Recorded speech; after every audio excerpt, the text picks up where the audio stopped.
you all and what you guys do. And all in all, just have a great fondness for my personal health and the health of others. So some community level goals for this year, and I guess just for this kind of month, since it is Heart Month, is attending those events for the community and representing heart healthy behaviors and making a difference. Thank you so much, and thanks for joining and presenting today. Anyone else joining HEAL for the first time?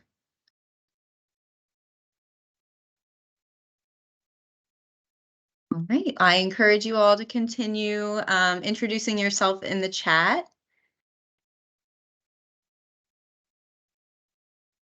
And I just want to start by reminding everyone of our vision. The Healthy Eating Active Living Workgroup envisions Prince George's County as a place where everyone has access to fresh, nutritious food and environments that promote good health, wellness, and active living. So today we're going to start with a presentation for American Heart Month, Love Your Heart. Elena Gore, from a public health nutritionist and registered dietitian from Giant Food, and Madison Knapp, a health strategies intern from the American Heart Association, will be presenting. I'm going to turn my slides over to you. I believe, Elena, are you starting us off?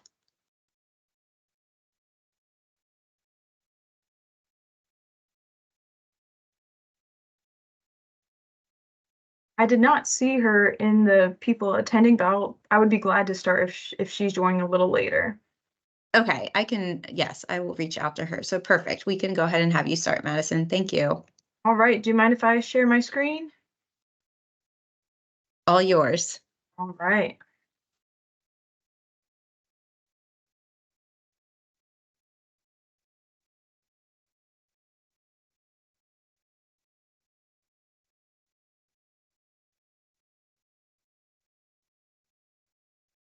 All righty. Do you all see this? The Life Essential 8 PowerPoint? Yes. All right. Beautiful. So again, I'm a health strategies or community health intern of impact for the American Heart Association for the Greater Washington region. I am based out of the Arlington office, and this is something that we have created that kind of embodies all heart healthy behaviors and factors, and we'll kind of get into what those 8 reasons are. So again, there's 4 health behaviors and 4 health factors. Behaviors are things that you can change and affect, and those health factors are kind of what's already in you and how your body works. So something to keep in mind is that all of these things are connected. What you do affects your mind, your heart, and your body. So every day when you're drinking water or what you eat or how you take in knowledge or reading, that affects and contributes to your overall health. All right, so what are those 4 key health factors? A big one that the American Heart Association focuses on is blood pressure or hypertension. So that is one of the key health factors in determining how successful you are in your aging process and so on, as well as blood lipids, healthy weight, and blood sugar. These are all health factors that can affect your long-term healthiness. And the 4 key health behaviors, these are things that you can change and work on. So something that's super important to us is helping people stop vaping or smoking and quitting if they are a user. This is something that affects you presently and long term. It's really not good. There's so many great resources and studies about vaping and smoking and how it really just can create problems with your heart and your health. So we're focusing a lot right now and creating initiatives to kind of show people and screen to individuals why this is such a terrible thing to do for your body. Another key health behavior is adequate sleep. We really want people to get that 7 to 9 hours of sleep per night. I know there are some studies that say the older you get, the less sleep you need, but for the kind of age range where it's my age and older or even younger, it's really important to get that 7 to 9 hours of sleep per night. You need your body to rest and recover, especially after a long day of doing either working out, which is one of the other key behaviors, physical activity. You need your body to recover and recuperate so that you'll be ready for the next day. Healthy diet, major, major, major. This is something that obviously is what the Heal meeting is a part of. It's eating right and eating colorful. That's something that I'll talk about a little later, but eating a colorful diet and just ensuring what you put into your body will create good from it. Because if you don't put good foods into your body, you're more likely to have some worse health effects. And obviously physical activity. This is something that I even need to work on, and I'm sure a lot of us, it can be just any kind of physical activity, at least 150 minutes or more of moderate intense aerobic activity, or 75 minutes of vigorous aerobic activity per week. Just trying to move your body at least every day if possible. It's very easy just going on walks, running. Super, super easy. There's so many gyms around us, and it's something that we all need to definitely work on because little goes a long way, especially in the long run.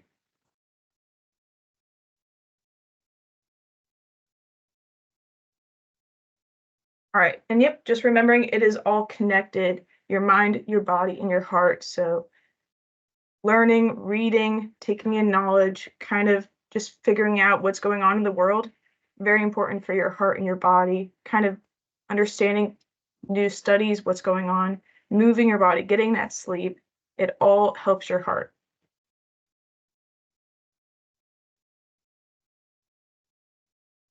Right. This is pretty easy to do. I mean, we are able to make these changes and positively affect ourselves. And it's just an upward movement. Once you start in this chain of going up the stairs, everything will honestly get better. And it just starts small. Better sleep can really lead to those healthier food choices. Healthier food gives you energy to move more, and physical activity lower stress, makes quitting nicotine easier. It just starts small. Getting those few extra hours of sleep every night, potentially waking up earlier in the day, gives you more time during the day to make those better decisions and positively affect your health. All right. So management and prevention of cardiovascular emergencies.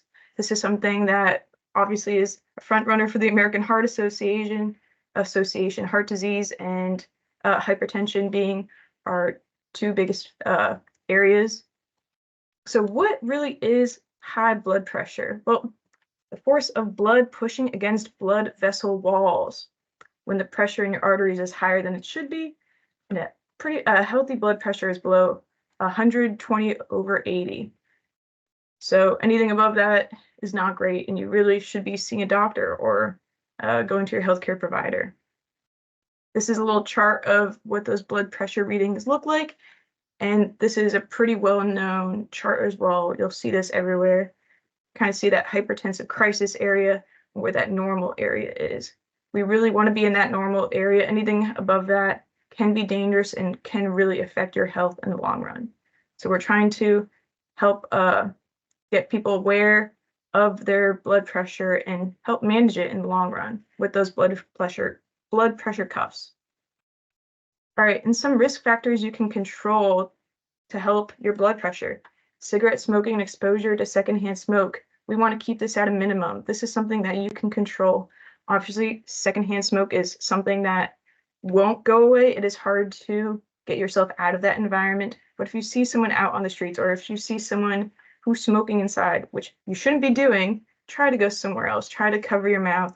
It's really, really not good for you.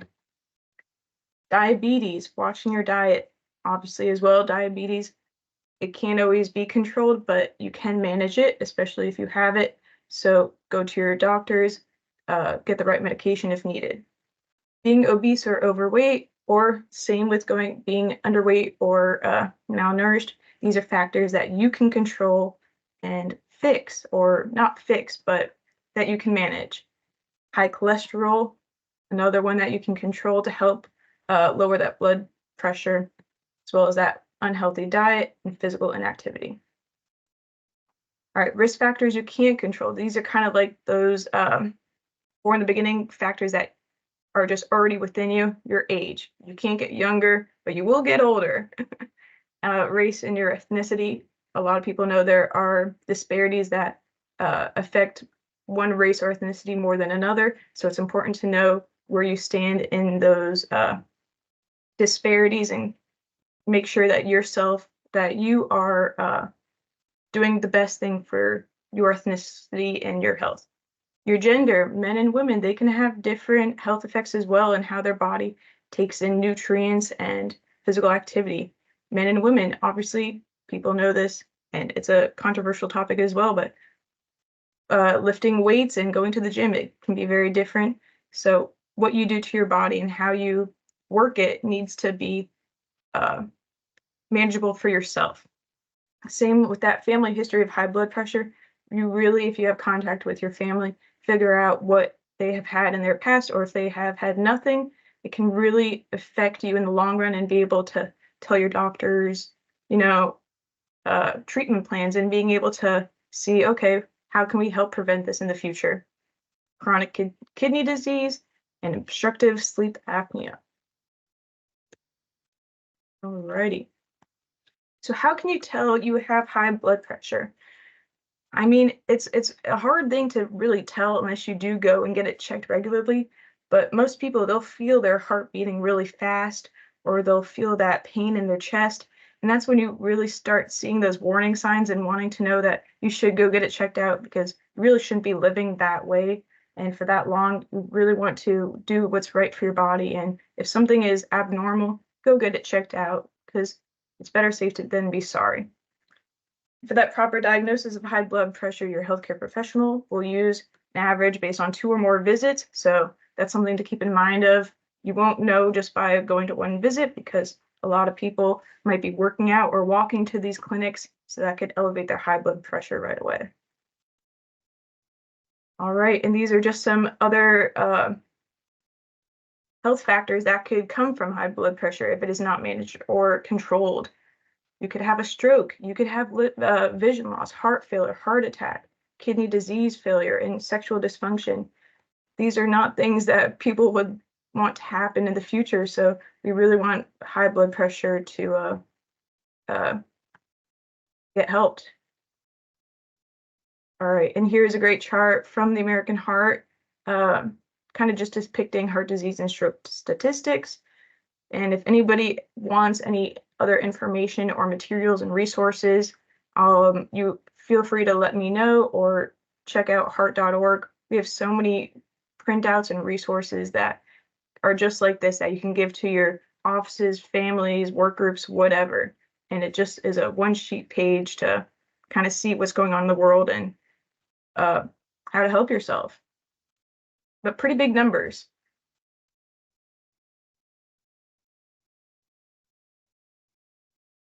All right. And it's key to remember that high blood pressure, yes, is preventable and treatable. Good heart health matters. When we were born and when we're growing, we don't really think much about this stuff, but it's important to learn now and be able to prevent and manage and treat if you do have that going on right now or help prevent it in the future.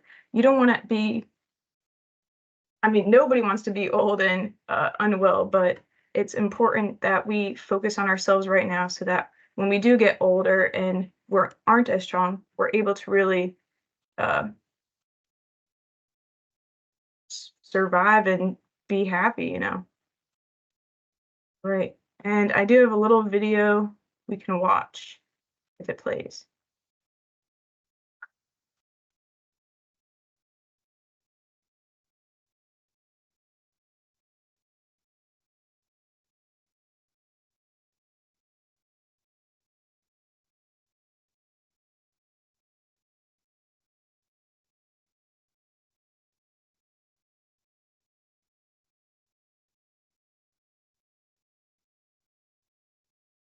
If this video is a little long, I will cut it off as well.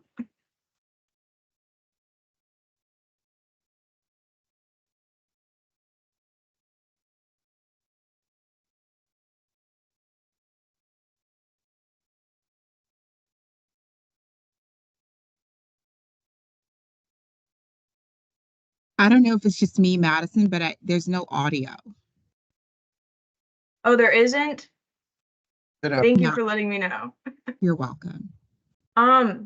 Well, I don't know how to fix that, so I'll just move on for now, but this is a great video to show for other people. It is 9 minutes long, so that's totally fine. I don't need to play it, but great resource. So we'll keep moving on. All right, how can you create that good heart health? Lifestyle changes, adopting a heart healthy diet. And there's so many other ways that we can prevent those future cardiovascular risks.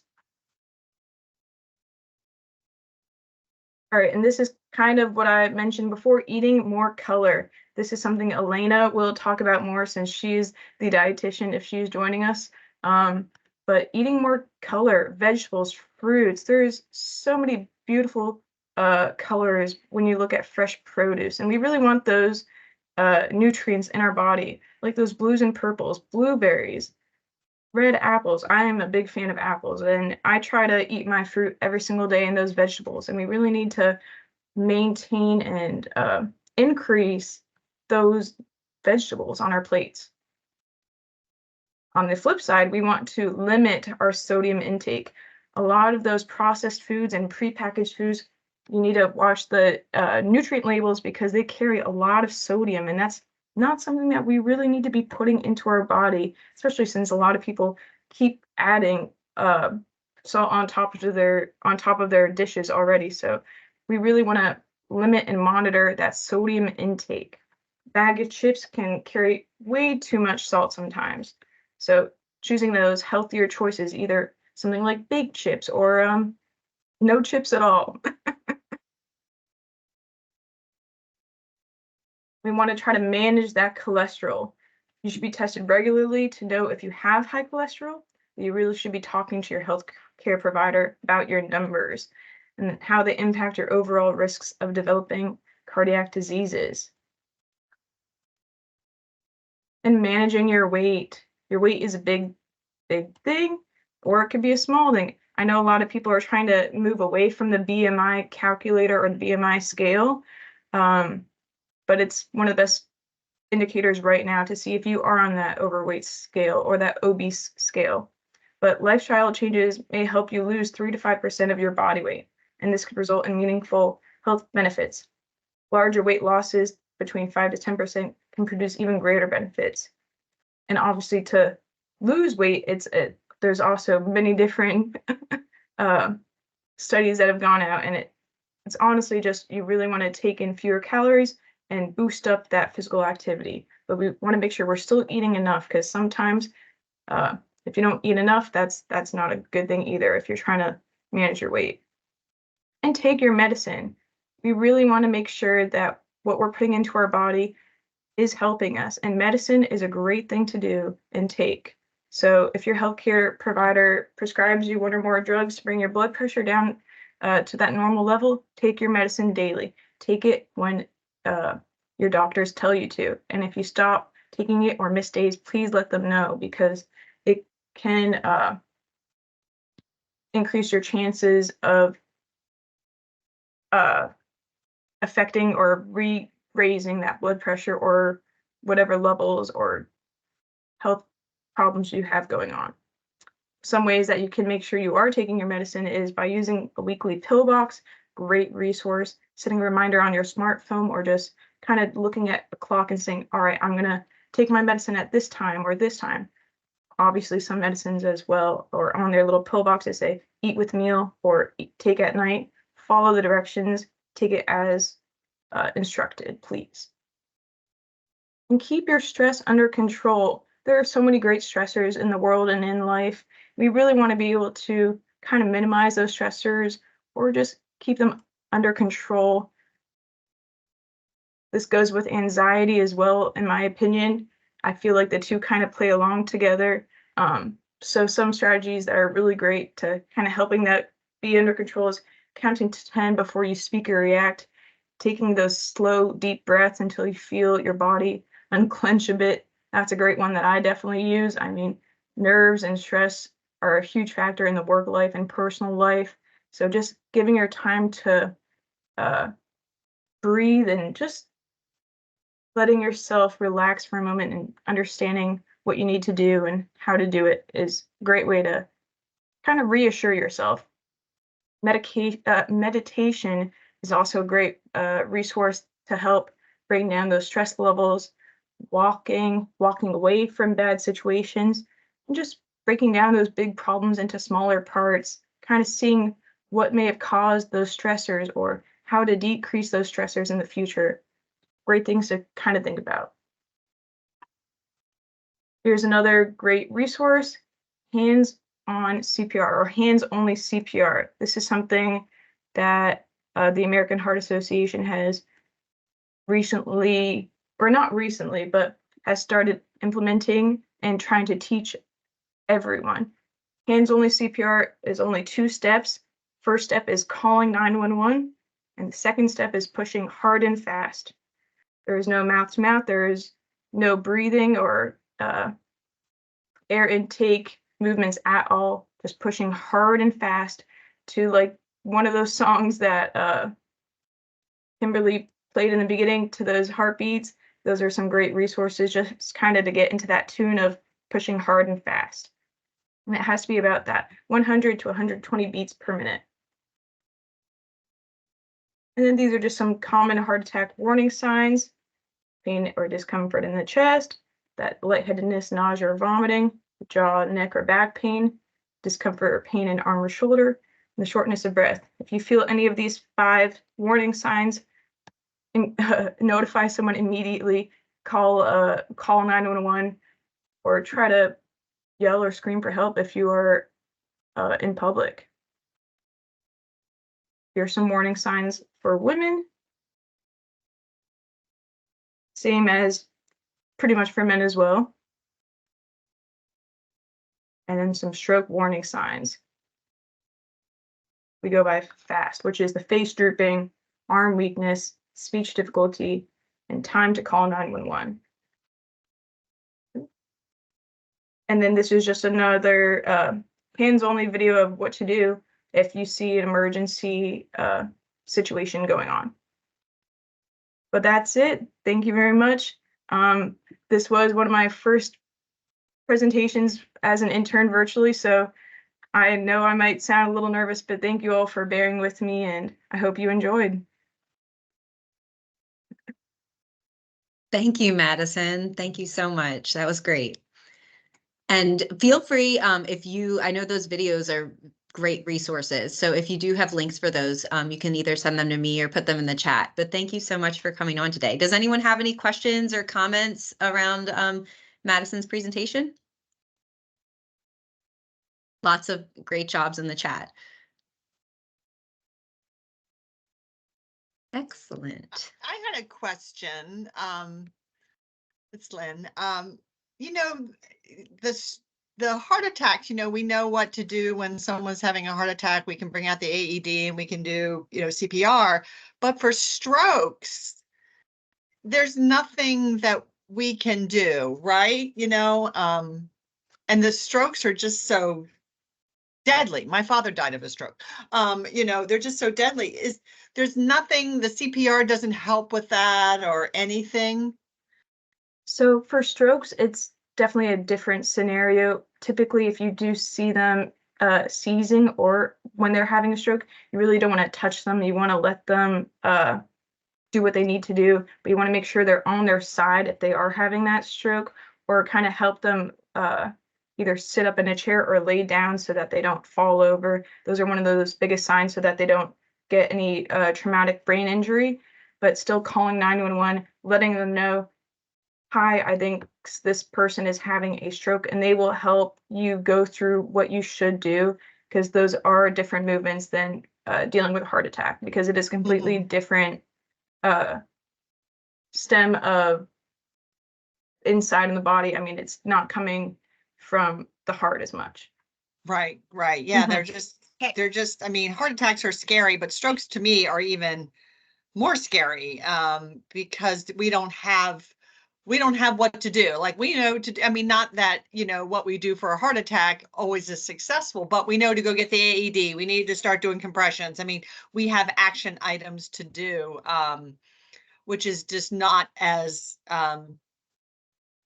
hands-on as someone with a stroke. Hey, Lynn, And I it's know Jessica. there's such a limited time Hey, for a stroke victim. Lynn, it's Jessica from American Heart Association. Let me chime in real quick. So yeah, unfortunately, when it comes to stroke, there's not really like what we can do as an individual unless we're trained as far as an EMT, or obviously if we're a neurologist. But what we like to always say with the American Heart Association and what we've learned is getting somebody to the hospital. TPA, I don't know if everyone's familiar with that, which is the drug that is administered when it comes to ischemic strokes, which are the most common kind of strokes. T also stands for time. So the most crucial thing is to get someone to the hospital, calling 911. That is what we can do. I know it doesn't sound as impactful as CPR or anything we can do, but it is. Calling 911, getting to that person to emergency response as soon as possible when they are exhibiting, and knowing what the signs and symptoms when it comes to FAST. So learning the signs and symptoms of stroke, facial drooping, slurring, when you're seeing that one side is, is not the same as the other side. So, all of it, when learning the signs and symptoms of a stroke as you as an individual, that is what you can do. So recognizing not only those signs and symptoms in another individual, but even recognizing those signs and symptoms in yourself, getting and calling 911. Those are what you can be to be an advocate, and getting to yourself to the hospital and making sure that you, within those 4 hours, and when you start exhibiting those symptoms are the most crucial times to get treatment, because anytime after that is when you're increasing the likelihood that you may be losing, that is the time when you may be experiencing where there might be brain loss or functionality. So that's when we're talking about when you hear somebody might have not gotten treatment in time, that's the time when you're talking about that there might have been some motor dysfunction or things that they're going to have some rehabilitation that may have some long lasting, unfortunately, some long lasting rehabilitation that's going to take place after that stroke. So the way that we can prevent that is getting that person to the hospital and getting treatment right away. The other thing that is not as taught or not as known is a headache. And I know people are like, oh, I get headaches all the time. Or, well, that's not good if you get headaches all the time. But one of the, if you can think of if you're not exhibiting somebody who gets like migraines or you're a current migraine sufferer, but if you get a headache that comes unknown onset, that is like one of the most extreme headaches that you have ever experienced, and you have no idea where it came from, we advocate for you to also call 911, because we have heard so many stories where people have gotten a headache and they have no idea where it's come from, and they've just decided to, let me go lay down, let me go take a nap, or someone's told them like, oh, lay down, and unfortunately that actually might have been a sign and symptom of a stroke.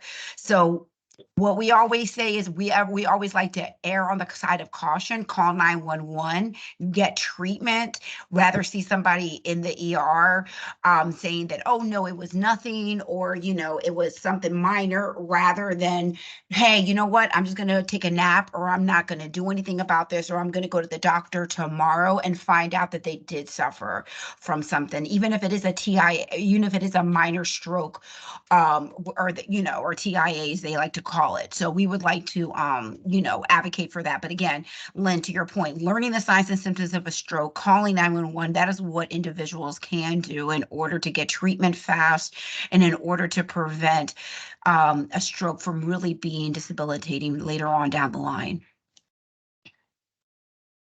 Thank you. I remember them touching it on in our CPR, course and stuff. So I think, just maybe more training for, our staff that work, because we work with seniors. We see a lot of things, that we can be, reactive. So, because the seniors are the first to say, oh, it's nothing, I'm fine. So we always say we err on the side of call 911 anyway. And if they want to refuse 911, then that's their choice to refuse 911. But we call regardless of what the senior says to do. Absolutely. So, we agree. yeah. Wholeheartedly agree with that. Yeah. Let them turn down the 911 people. Thanks, that was helpful. Sure.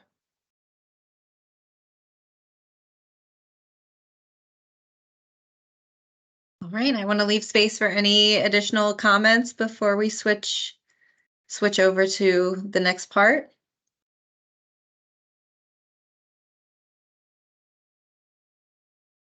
All right, well, thank you again, Madison, for joining and for sharing that great presentation for Heart Health Month.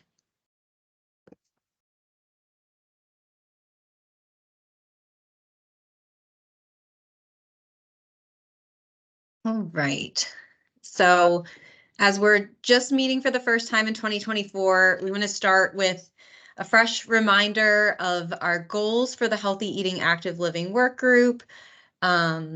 And then we'll get into some of the strategies that are ongoing in our group as well. And feel free to, this is an open discussion, so feel free to chime in at any point with any questions or comments or feedback around the goals and strategies. So our first goal is to improve the health and wellness of individuals with chronic conditions by providing access to nutritious food. And goal 2 is promoting healthy eating and active living in county policy and zoning.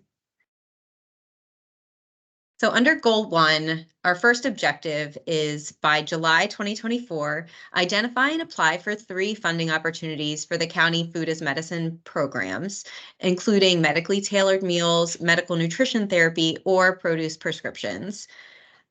So by July 2024, we'd like to mobilize at least 3 partners to jointly pursue funding opportunities for food as medicine, produce RX, and medical nutrition therapy.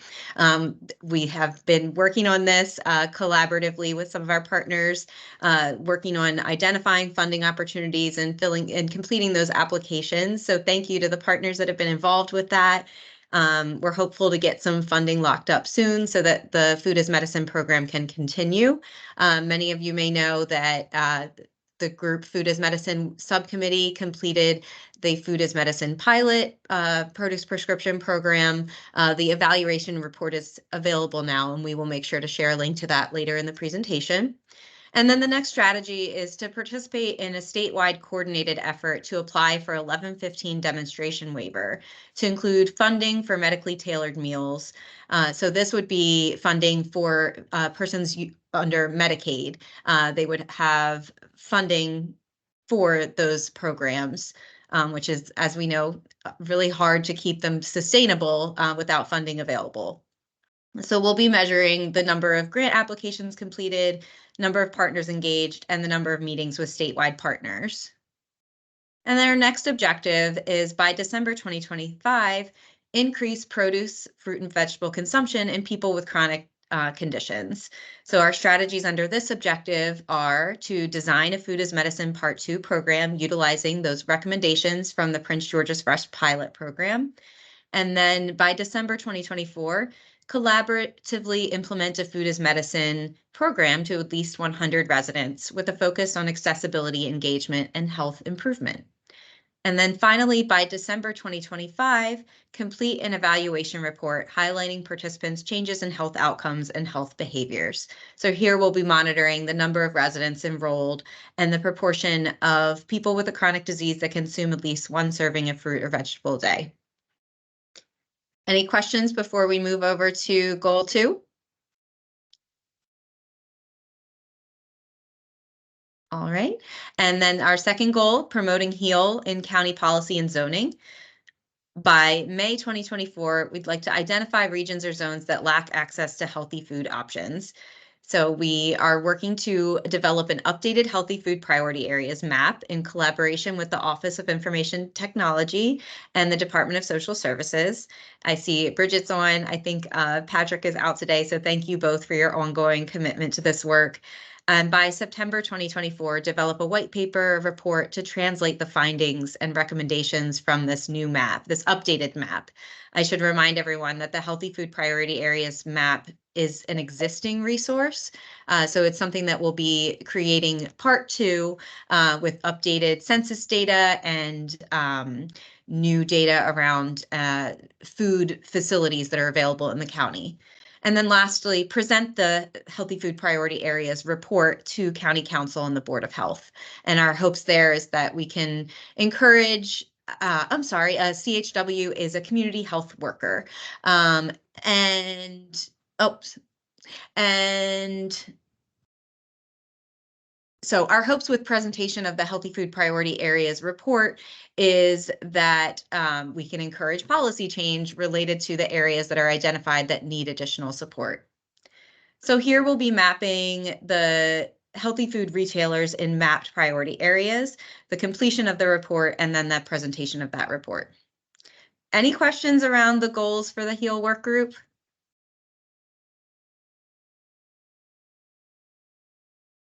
And as we continue to meet every other month within the work group, please know that if you have ideas for other things that we can work on to address metabolic syndrome, we're happy to work collaboratively and help people meet other partners from different organizations in the county. So I gave some updates around the subcommittee work while discussing those goals, but want to leave an opening for any additional updates. I think I saw Taryn come on, who's one of our co-chairs for Food as Medicine. I'm not sure if I see Leslie, but I also saw Michelle, who's an active participant in Food as Medicine. If you all want to chime in with any additional updates.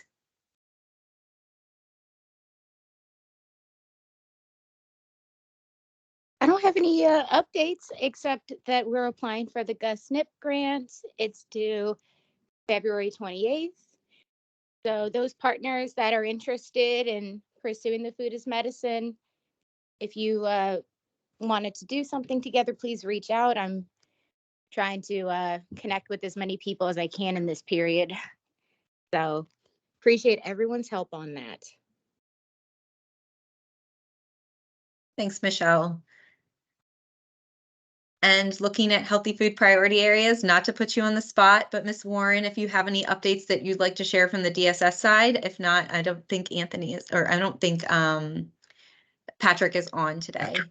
I don't really have anything to share. I did drop the link in the chat so people can take a look at it. And I think, did you say that it's a tax incentive program in part, but we also focus some of the Office of Food Security's efforts in those areas we know to be underserved because of the existence of the Healthy Food Priority Map. I didn't, so thank you for adding that. And thanks for sharing the link. All right, does anyone have any questions around either of those work groups or those subcommittees?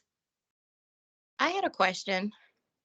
I'm not really knowledgeable about this, so forgive me, but I was wondering with the healthy food access map for the businesses, would that also one day include restaurants who would opt in and could self-identify perhaps with the health department's registered dietitian of having a meal that's tailored for people with, a chronic disease?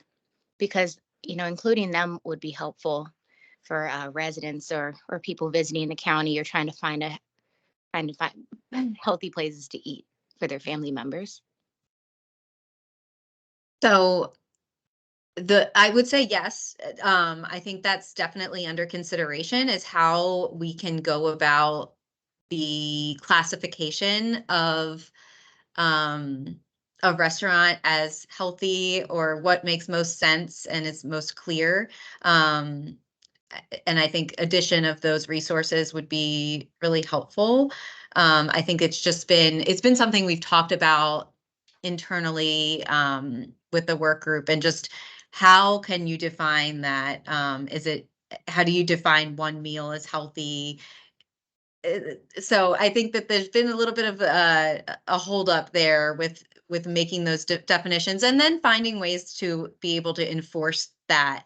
Menus are constantly changing. How do we make sure that if a menu changes that we're not inaccurately representing the facility? But I think it's a good idea to have that criteria in mind. Well, if it would be helpful, because I know this isn't a priority, but an example of a restaurant doing it is Jimmy's Seafood in Baltimore. I don't know if I shared that already, but they work with a registered dietitian and they modify meals for people with different chronic conditions. So maybe they could share a little bit about how they do their process, because I thought it was pretty cool. And they do it, even though it's called Jimmy Seafood, they do have vegetarian meals for people with different health conditions.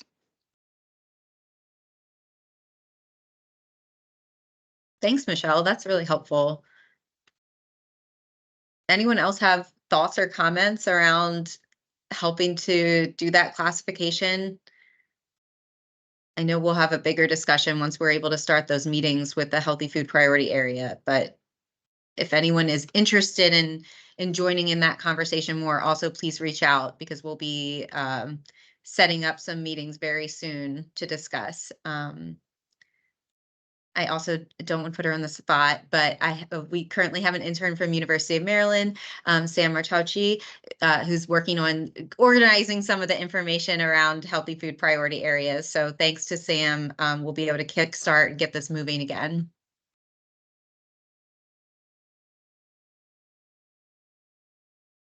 All right, I think it is time to move on to our community announcements. So I can start us off and then I welcome everyone to join with any announcements that they have, and we can be sure to share those, whether they're flyers or links to register for events in the notes afterwards. So as I mentioned, the Prince George's Fresh Food as Medicine Pilot Evaluation Report is available. It is currently on the coalition website, and we will make sure to give a link to everyone as well. It is policy season, legislative season, so we wanted to highlight Maryland Senate Bill 35, which aims to make changes to the SNAP program in the state. Specifically, the changes are repealing the minimum age requirement and increasing the supplemental benefit amount to, I believe it is from $50 to $80 or $90. But if anyone has additional information, please feel free to jump in.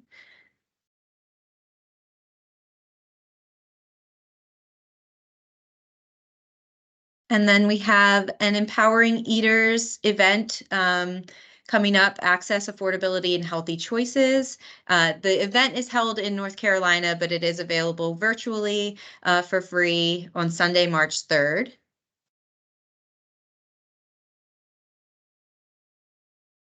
And then the Maryland Department of Human Services has statewide nutrition assistance equipment program grant opportunity. Applications have to be received by Friday, March 8th. But these grants are for emergency food providers to enable them to purchase equipment such as freezers and other appliances that will increase their capacity to store and distribute food. So information around this grant application is here, and we'll also make sure to share that.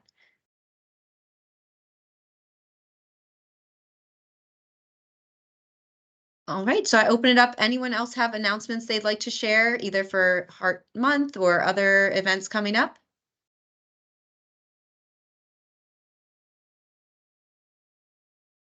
Kate, go ahead. Hi, everybody. I'm from Suburban Hospital in Bethesda, but we do work a lot with our partners in Southern Maryland, including Prince George's County. I did send a link already for an upcoming Women's Health Symposium that we're hosting with partnership with the American Heart Association on the 22nd. It's women focused, so please share widely. We have another event coming up next week on Valentine's Day called Love Your Heart, Steps to Protect Yourself from a Heart Attack. That's virtual and free and open to anyone. And then last but not least, a very heel-friendly program called Dine, Learn, and Move that is ongoing with most of you are familiar, Parks Health Department and University of Maryland Capital Region Health. It's a monthly program that incorporates physical activity, healthy eating, and a live cooking demo. And so I'll put all of that in the chat, and then the flyer I'll email. Thank you. Thanks so much.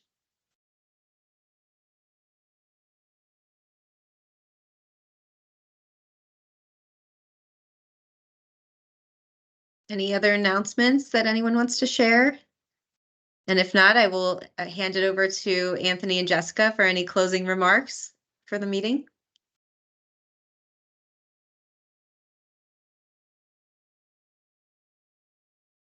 Thanks, Kim. I did add a link to our health and wellness page.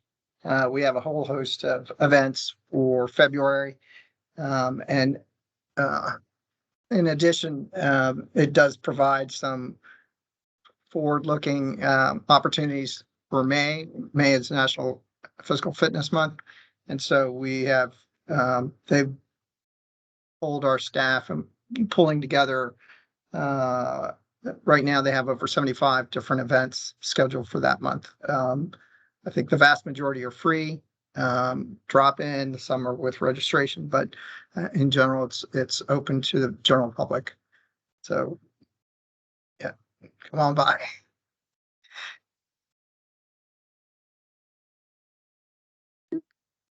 Anthony, you're good? Okay. No, I think we covered everything. Thanks a lot.